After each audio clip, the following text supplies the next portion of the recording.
네, 오늘 이 본문을 가지고 환승열차라는 제목으로 말씀을 드리겠습니다. 한 승객이 아주 최고급의 기차를 타고 여행을 하고 있었습니다. 그는 그 기차를 타면서 그 기차 안이 자신의 영원한 집인 줄 알고 큰 돈을 들이기 시작을 했습니다. 자신이 앉은 의자를 최고급 가죽으로 바꾸고 그리고 창문에는 고급 커튼을 달았습니다. 그리고 짐을 선반에 아주 완벽하게 정리해서 예쁘게 놓는데 아주 온 힘을 들여서 장식을 했습니다. 그러자 옆자리에 앉았던 승객이 이렇게 말했습니다. 어차피 곧 내릴 텐데 왜 그렇게 장식하는데 애를 쓰세요? 이런 말을 듣고 그는 아무렇지도 않은 듯 그리고 그 말에 대해서 별로 귀를 기울이지 않으면서 들은 채도 하지 않으면서 여전히 자신의 일에 충실했습니다. 그런데 얼마 후 안내 방송이 나왔습니다. 우리 열차는 잠시 후 환승역에 도착합니다.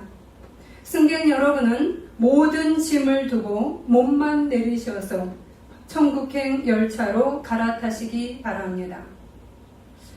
그제서야 이 승객은 자신이 기차 안을 꾸미느라고 정작 내려야 할 그 환승역 준비를 전혀 하지 못했음을 깨닫고 후회하기 시작했습니다. 그러나 후회하기에는 늦었지요. 이 예화는 우리들의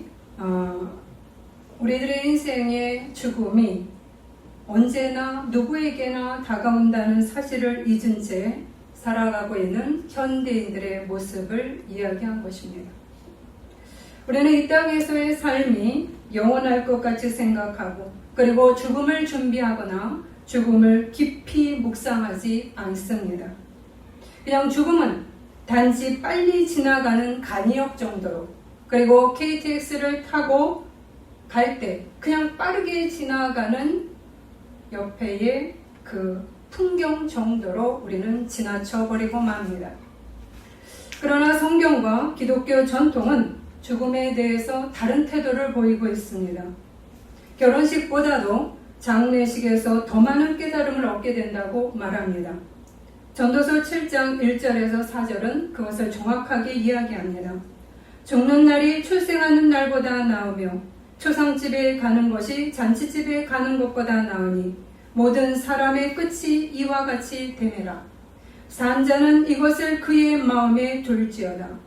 지혜자의 마음은 초상집에 있으되 우매한 자의 마음은 혼인집에 있느니라. 오늘 말씀은 예수님의 죽음의 과정을 통해서 우리에게 많은 것들을 생각하도록 하고 그리고 깨닫게 해주는 그런 내용입니다. 저는 아버지의 죽음을 통해서 다시 한번 예수님의 죽음을 돌아보게 되었습니다. 그리고 다시 한번 어머니와 때와는 또 다른 묵상을 하게 되었습니다. 말씀에서 구약을 떠올렸습니다. 어머니 때는 어머니가 제가 너무 이른 나이에 돌아가셨기 때문에 성경을 어머니가 돌아가시자마자 한 게 무엇이냐? 성경을 다 뒤져봤습니다.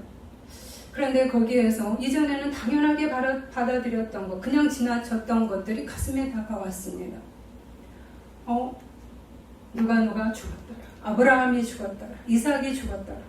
다 죽었더라가 나오는 장면을 보았습니다. 그래, 맞지. 다 죽어. 그때 그 죽음을 받아들이기가 쉽지 않아서 성경에 전체적으로 누가 죽었더라가 저에게는 위로가 되었습니다. 그리고 십자가에서 예수님께서 값을 치르고 돌아가신 그것이 가슴에 깊이 박혔습니다. 교통사고를 통해서 몇 푼의 보상금이 그 핏값이라는 것을 느꼈을 때 오는 그 죽음의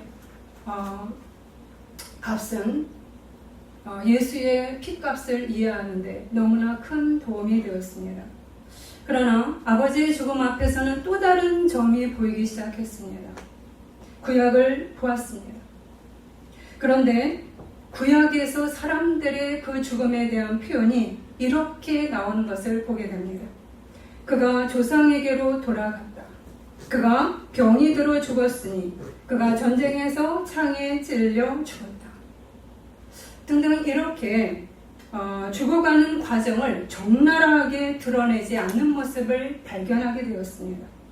그래서 우리는 구약을 읽을 때 이렇게 생각을 하죠. 아, 이제 죽었구나 라고 끝냅니다. 그런데 신약의 예수를 다시 보게 되면서 죽음에 대한 예수의 기사는 너무나 구체적이고, 그리고 예수가 죽어가는 그 과정을 아주 적나라하게 실제적으로 묘사하고 있다는 사실이었습니다. 특별히 겟세마네 동산에서의 기도를 보게 되면 내 마음이 매우 고민하여 죽게 되었으니 내 아버지여 만일 할만하시거든 이 잔을 내게서 지나가게 하옵소서라는 기도가 나옵니다. 예수께서는 곧 너는 죽게 될 거야 라는 시한부 선고를 받은 것입니다. 예수는 시한부 선고를 받고 다가오는 죽음 앞에서 고통과 괴로움을 그대로 표현하고 있습니다. 피하고 싶은 마음을 그대로 드러냅니다. 더구나 젊어서 죽는 죽음입니다. 우리도 그렇습니다. 암의 선고를 받고 내가 얼마 있으면 죽을 거라는 그러한 시한부 선고를 받을 때 우리는 충격에 휩싸입니다. 그리고 두렵고 한쪽에는 고통스러운 마음이 밀려옵니다. 그리고 조금만 더 살면 어떨까? 라고 하는 생각을 하게 됩니다. 예수님도 마찬가지였다는 사실이었습니다. 더군다나 예수님께서 죽으신 십자가 처형은 당대 저술가들이 묘사하기로 가장 비참하고 불쌍한 죽음으로 묘사를 합니다. 노예에게 가할 수 있는 가장 혹독한 고문이자 천벌이었기 때문입니다. 쇠구슬과 뼈조각이 달려있는 채찍질로 인해서 심각한 과다출혈이 나오고요. 세포에 산소가 공급되지 않는 쇼크 상태가 밀려옵니다. 더구나 양팔을 벌려서 십자가에 못 박힌 상태로 있을 때 체중이 아래로 축 처짐으로 인해서 호흡이 제대로 되지 않습니다. 숨을 제대로 쉴 수가 없습니다. 숨은 들여 마시지만 내쉴 수가 없다고 이야기를 합니다. 그래서 십자가에 예수님께서 못 박히셨을 때 한 모금의 숨을 쉬시기 위해서 사투가 반복됩니다. 그러면서 서서히 질식해 가는 장면이 바로 십자가 상에서 나타난 겁니다. 의사가 이렇게 얘기를 했습니다. 폐암 환자의 고통이 어떤 것이 제일 고통스러운가? 우리에게 비닐봉지를 얼굴에 씌우고 숨을 내쉬는 그 장면을 생각해 보세요. 의사가 저한테 얘기를 했습니다. 폐암 환자의 마지막에 그 숨을 못 쉬는 그것이 가장 고통스럽습니다. 바로 예수님께서 숨을 제대로 못 쉬는 그 죽음을 겪으셨고, 그리고 쇼크 상태가 오는 경험을 하셨고, 과다출혈의 고통을 겪으셨습니다. 그런데 그분은 마가복음 15장 23절에 진통제나 마취제를 거부하셨습니다. 모략을 탄 포도주를 주었으나 예수께서 받지 아니하시니라는 말씀이 나옵니다. 그러나 오늘 읽은 말씀에는 해면에 묻힌 신포도주를 예수께 주니라 라고 하는 말씀이 나오죠. 이 둘은 다른 겁니다. 모략을 탄 포도주는 마취제나 진통제 역할을 합니다. 그러나 해면에 신포도를 묻혀서 예수님 앞에 한 모금 마시게 한 것은 그 사람들이 예수를 조롱한 그러한 장면을 묘사한 겁니다. 그런데 예수께서는 이 진통제를 거부하셨던 겁니다. 저는 거부하지 않았습니다. 저는 저희 아버지가 아프실 때 하나님 앞에 간절히 기도했어요. 방에서 아버지가 고통을 느끼실 때 하나님, 아버지에게 당신의 사랑의 모력을 주십시오. 당신의 사랑의 모력을 주셔서 이 고통이 느껴지지 않게 해주세요. 저는 간절히 기도했습니다. 그리고 마약 진통제를 병원에 가서 주입을 받고, 그리고 제가 거기에서 오히려 위로를 받고 있었습니다. 그런데 예수는 왜 이러한 비참하고 고통스럽게 죽어가는 과정 속에서도 이 몰핀의 진통제를 거부하셨을까? 그것은 환자들 중에는 마약 진통제조차도 들지 않는 사람들이 있다는 사실입니다. 제가 아는 목사님이 저에게 전화를 하셨습니다. 자신의 아버지가 폐암으로 돌아가셨는데 마약이 듣지 않습니다. 그래서 그 죽어가는 과정을 자신이 볼 때 너무너무 고통스러웠다는 거예요. 이빨이 다 부러지는 그 현상을 자기가 목도를 하고 그 고통이 너무너무 이 뼛속을 타고 들어오기 때문에 그 정말로 소리를 지르는 그 모습을 보면서 눈물을 같이 흘렸다는 거예요. 제가 그 말을 듣고 겁이 나기 시작했습니다. 우리 아버지에게 이 마약 진통제가 안 들으면 어떨까? 그래서 또다시 기도를 했습니다. 마약 진통제가 잘 듣게 해주십시오. 그럼에도 불구하고 예수님께서는 당신은 가장 비참한 고통스러운 죽음을 하는 그자와 같이 걸어간 겁니다. 가장 밑바닥의 고통스러운 마약 진통제조차 듣지 아니하는 그러한 자들을 위로하시고 함께 고통을 겪어나가셨다는 것입니다. 또 하나는 그분은 인류의 죄를 대속하기 위해서 십자가의 고통을 진통제나 마취제 없이 고스란히 감내내겠다는 의지가 동반된 것이었습니다. 그래서 우리가 무통주사다, 임신한 여인이 애를 낳을 때 요새는 무통주사를 맞을 때 거기 안에 몰핀이 들어있다고 얘기합니다. 그런데 엄마들이 그 고통스럽게 애를 낳으면서 내 아이의 탄생을 기뻐하지요.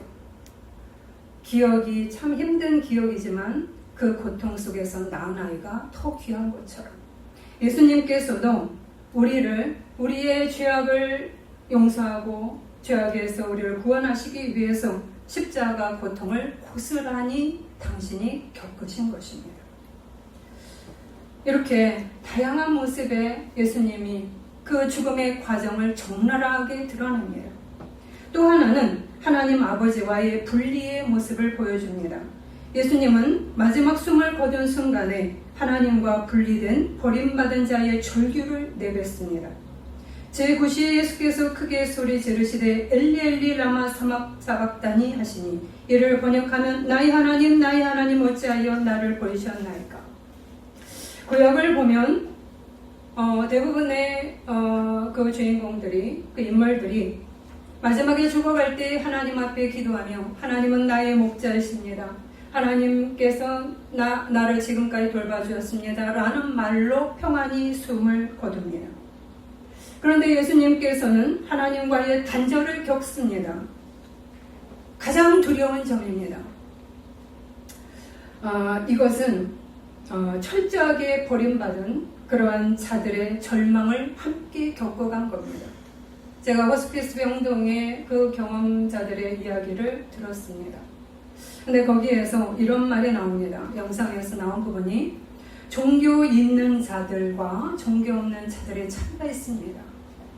목사님이 와서 그 환자에게 기도를 해주고 가셨을 때 그 환자의 통증이 덜하다는 거예요. 그것을 옆에서 계속 호스피스 병동에 있는 간호사들이나 이것을 목도한다는 겁니다. 그래서 종교의 그 부분들이 호스피스 병동에서 그 스님이 되었든 목사님이 되었든 신부님이 되었든 그것이 프리하게 적용되고 모든 사람들이 그것을 받아들이도록 하지요. 사회봉사도 거기에 있습니다. 이처럼 주님은 그럼에도 불구하고 호스피스 병동의 마지막에 돌아가시는 분들에게 보호자 없이 죽는 분이 있어요 라고 요양사가 이야기를 합니다. 그분은 혼자 와서 혼자 아무도 없는 상태에서 그냥 죽어갑니다. 그래서 우리들이 옆에 물품도 없어서 그 물품을 구해다가 하느냐고 시간이 걸립니다. 그래서 우리들이 남은 물품들을 다 놓고 옵니다. 이처럼 주님은 아무도 옆에 없이 홀로 죽어가는 자들, 그리고 하나님조차 없이 죽어가는 그러한 자들의 마지막까지 함께 하신 장면이 바로 이것이었습니다. 그러면 우리는 왜 이러한 죽음의 과정을 주님께서 적나라하게 우리에게 보여주시는가 하는 점입니다.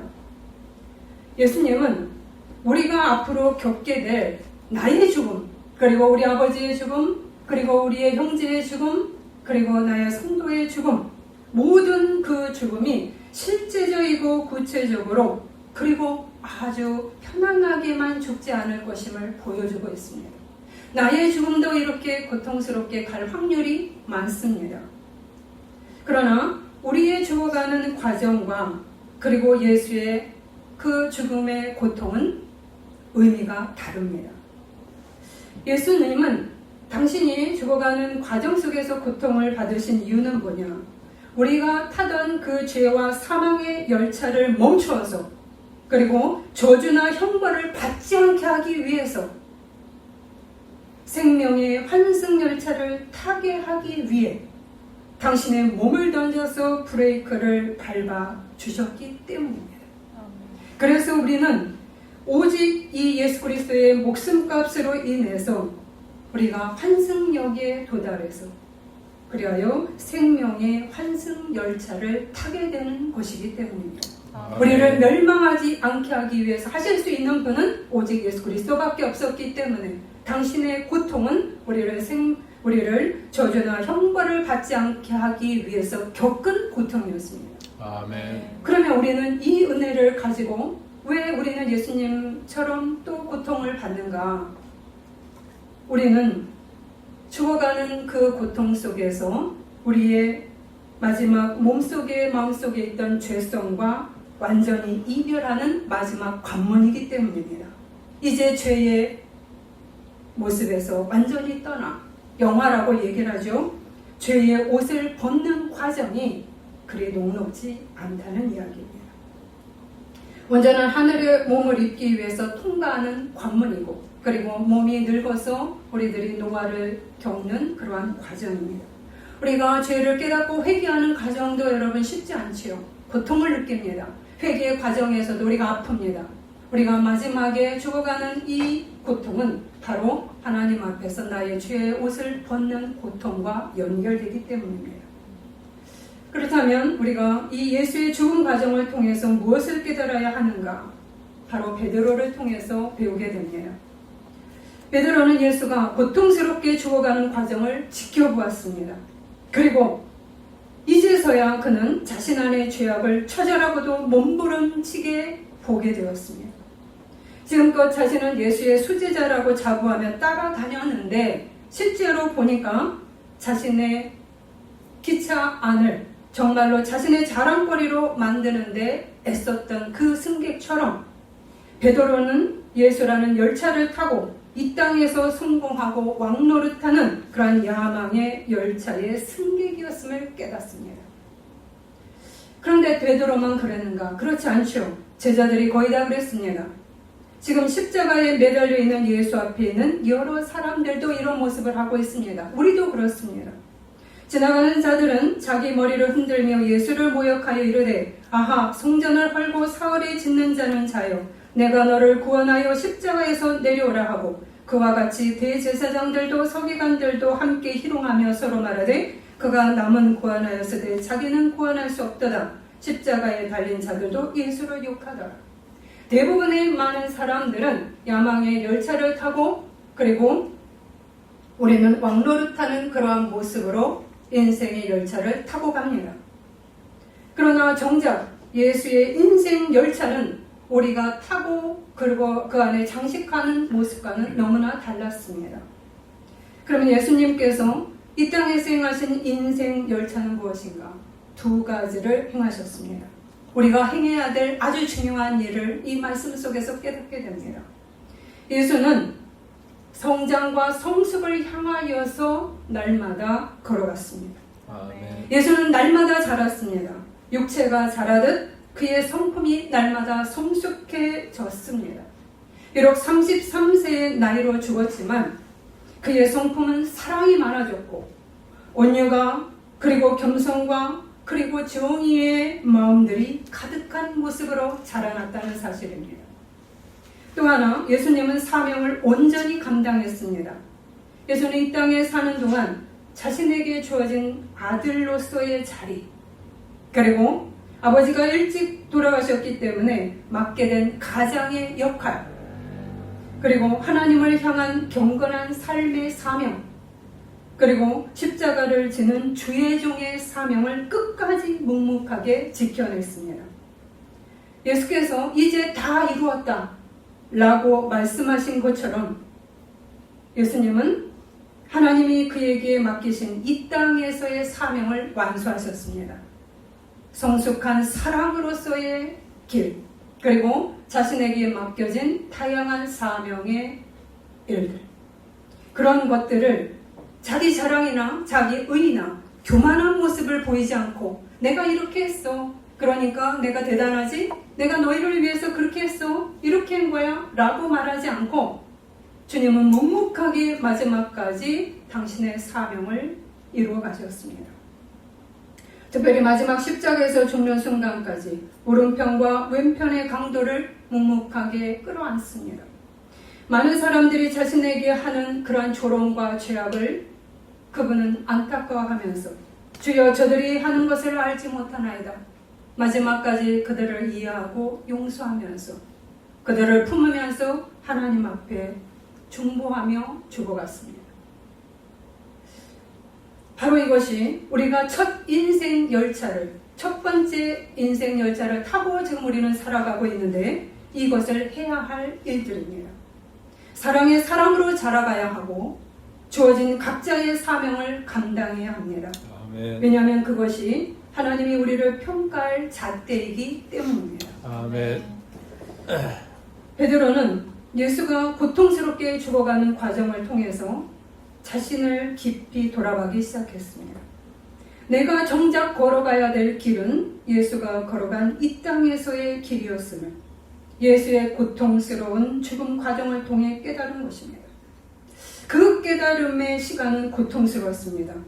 나의 본 모습과 마주해야 됐고 내가 했던 말과 행동을 기억해야 했고 그것이 떠올랐을 때 내가 하지 못했던 사랑과 그리고 죄악을 너무 선명하게 떠올리는 것이 고통스러웠습니다. 나 하나 살겠다는 이기심으로 예수님을 배반하고 비겁하게 도망친 자신의 모습이 다시 깊이 떠올리면서 각인되었습니다. 아, 나는 지금껏 야망의 열차로 인생 열차를 만들었구나. 참된 사랑과 성숙과 사명을 온전히 겸손하게 감당한 인생 열차를 타고 오지 않았구나. 죽음 앞에서 사랑하지 못한 것이 뼈저리게 다가오기 시작합니다. 제일 먼저 부모를 떠나보내면서 느끼는 것은 사랑하지 못했던 것들입니다. 더 했을 수 있었는데 라는 생각이 떠오릅니다. 왜 내가 그땐 그렇게 했지? 왜 내가 그땐 그렇게 했지? 내가 했던 업적은 하나도 기억나지 않습니다. 그것은 무엇을 의미할까요?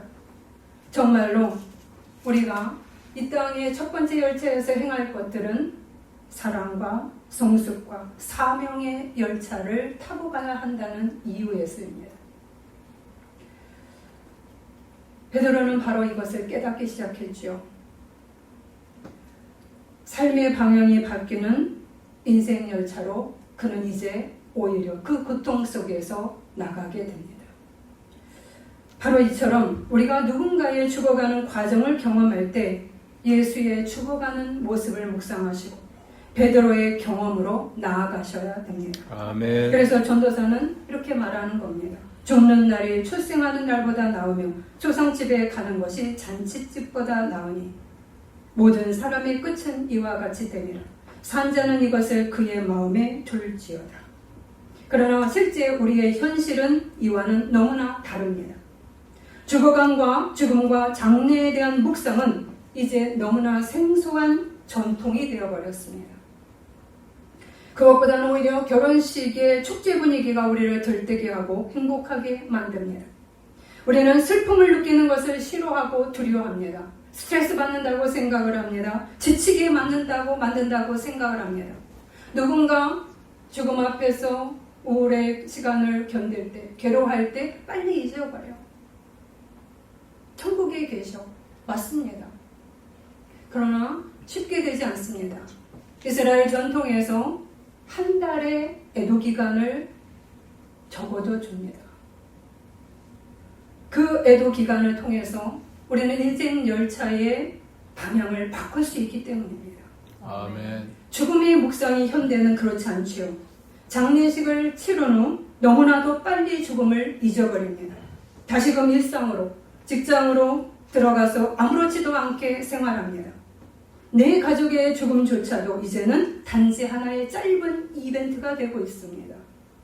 3일장이 너무나 부담스러워요. 그래서 그냥 당일장으로 하는 것이 트렌드가 돼가고 있습니다. 현대인들이 죽음 묵상을 이처럼 빨리 지워버리는 이유는 무엇일까? 제일 먼저는 죽음에 직면하는 것이 익숙하지 않습니다. 아직 나의 시간이 돌아오고 있다는 것을 우리는 모릅니다. 그래서 죽음을 직면하고 하기를 피합니다. 그것이 문화가 되어 있습니다. 그런 만큼의 우리의 삶은 긴장도가 높다고 이야기합니다. 또 하나, 내 야망 열차의 방향이 잘못되었다는 사실을 직시하기를 힘들어하기 때문입니다. 예수의 삶과 사명으로 또한 궤도를 바꾸기 싫어하는 영적인 거부감이 나도 모르게 안에서 작동하기 때문이라고 이야기합니다. 그래서 내 방식대로 살아감을 고수하기 때문에 죽음에 대한 진지한 묵상을 이 시대는 하지 않는 것을 당연시 여긴다고 얘기합니다. 그러나 전도서는 말씀은 달리 이야기합니다. 슬픔이 웃음보다 나음은 얼굴에 근심하는 것이 마음에 유익하기 때문이에요. 우리는 앞으로 다양한 죽음의 과정을 만나게 될 것입니다. 내가 생각하지 못했던 시간에, 내가 생각하지도 못했던 병으로, 아니면 사고로, 다양한 이유로 우리는 죽음을 맞닥뜨리게 됩니다. 그때 조금이라도 우리는 베드로의 자세를 갖춰야 우리의 인생 열차를 제대로 타고 갈 수가 있게 되는 것입니다. 아멘. 우리는 이러한 환승의 결단과 과정을 장례 예식을 통해서 만나게 됩니다. 우리는 장례식에서 3-4번의 예배를 드립니다. 우리가 첫 번째는 임종 예배입니다. 임종 예배는 죽음의 과정을 마지막까지 지켜보면서 죽어가는 자가 홀로 어둠 속으로 걸어가는 것이 아님을 보여주면서 사랑과 기도로 함께 동행하는 것이 임종 예배입니다. 그리고 이제 사망열차에서 내려서 영원한 생명열차로 갈아타는 그 환승의 순간을 가족과 교우들이 함께 지켜보면서 배웅하는 가장 거룩한 배웅 예식입니다. 배웅하는 겁니다. 누군가를 떠나보내면 누군가가 우리 집에 와서 가실 때 여러분 안녕히 가세요 현관까지 나가시고 아니면 바깥에 어디까지 정류장까지 나가셔서 여러분 배웅하시는 일들이 있죠. 알아서 가시면 안 하시잖아요. 적어도 현관문을 열고 나갑니다. 이처럼 우리가 한 사람이 죽어갈 때 우리는 배웅을 하는 겁니다. 안녕히 가세요. 그런데 이것을 가장 거룩한 배웅 예식이라고 얘기합니다. 예수의 어머니 마리아는 자식이 찢기고 숨이 막혀가는 죽음의 전 과정을 가장 고통스럽게 지켜보면서도 그의 종말을 배웅했습니다. 막달라 마리아, 다른 여성들, 사도 요한, 니고데모, 아리마대 요셉도 로마 군인들의 위협 속에서도 예수의 곁을 떠나지 않고 마지막 호흡을 배웅하는 거룩한 배웅의 임종 예식에 기꺼이 동행했습니다. 이러한 임종 예식은 또 다른 고백을 하게 됩니다. 먼저 가서 기다리세요. 우리도 곧 생명열차를 타고 뒤따르겠습니다. 우리의 삶도 예수의 삶을 살다가 환승열차를 타겠습니다라고 같이 고백하는 것입니다. 우리가 이러한 임종 예배의 거룩한 배웅의 그 예배 후에는 또다시 입관 예배가 있습니다. 말씀에 보면 아리마대 요셉과 니고데모가 예수가 죽은 후에 무덤과 값비싼 모략으로 시신을 존귀하게 예우하며 모십니다. 입관 예배 때 우리는 시신을 세마포 옷으로 그리고 꽃으로 단장을 합니다.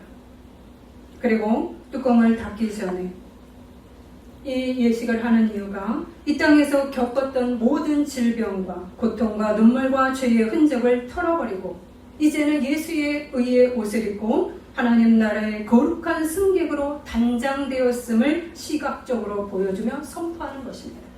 이제 하나님 나라의 거룩한 승객이 되었습니다. 잘 단장했습니다. 죄악의 옷을 벗고 이제 거룩한 아름다운 흰옷을 입었습니다. 라고 하면서 보여주는 것이 바로 입관 예배입니다. 그러면 하관 예배는 무엇일까요? 마지막 우리는 매장을 땅에 매장을 하거나 납볼 땅에 앉지 않은 예식을 합니다. 이 예식은 이제 고인이 이 땅에서의 모든 여정을 공식적으로 종료하고 the end, 끝났습니다. 그리고 천국 생명 열차의 종착역 하늘나라의 무사히 하차해서 영원한 안식에 들어갔음을 확증하는 예식입니다. 이 말씀은 이 땅에서의 거룩한 배웅의 마지막 예식이 끝나는 것입니다. 여기까지 우리가 하는 것입니다. 여기까지 우리의 관할권이 작동하는 것입니다. 이제 천국에 도착하셨네요. 그것이 납볼 땅에 안치하는 순간입니다. 아니면 매장하는 순간입니다. 이제는 우리의 소관이 넘어가서 하나님 소관으로 바뀝니다라고 고백하는 것입니다. 그래서 이제 마지막 또 하나의 아름다운 장면이 나옵니다. 우리 눈에는 보이지 않지만 환승열차 플랫폼에서 마중 나오신 예수님이 말씀 안에서 나옵니다.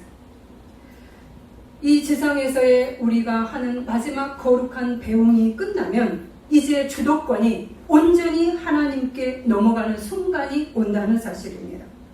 예수께서 큰 소리로 불러 이르시되 아버지 내 영혼을 아버지 손에 부탁하나이다 하고 숨지십니다. 아버지 이제 내 영혼을 아버지 손에 부탁하나이다. 여러분 스데반이 죽었을 때도 같은 장면이 나옵니다. 보라 하늘이 열리고 인자가 하나님 우편에 서신 것을 보노라. 이제 우리의 소강은 끝났지만 하나님이 더욱더 강력하게 움직이기 시작합니다.